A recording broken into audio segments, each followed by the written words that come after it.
Hey commissioning team, welcome to commissioningandstartup.com. My name is Paul Turner and I help people and projects succeed at commissioning. Part 1. Commissioning team roles and responsibilities. There are several types of electrical drawings that you will need for commissioning. Single line diagrams or one line diagrams.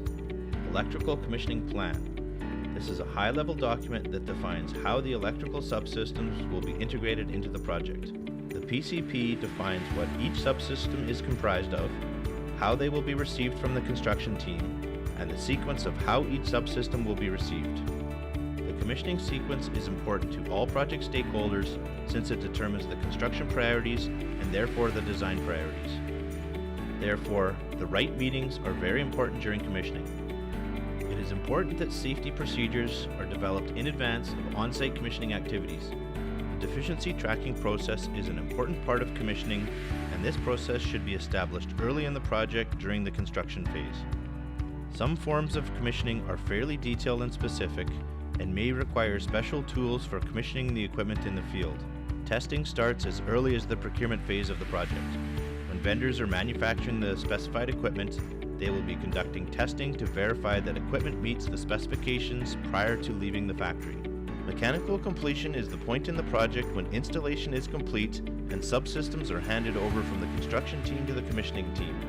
Once a subsystem has been formally handed over from the construction team to the commissioning team as part of mechanical completion, it is time to start pre-commissioning. Please refer to the lessons included in this module for details of several electrical systems. These can be used to help you create commissioning procedures specific to your project. When you encounter an issue during commissioning, it may be necessary to prepare a formal root cause analysis. Electrical startup is the phase of commissioning where the electrical systems function for the intended purpose for the first time.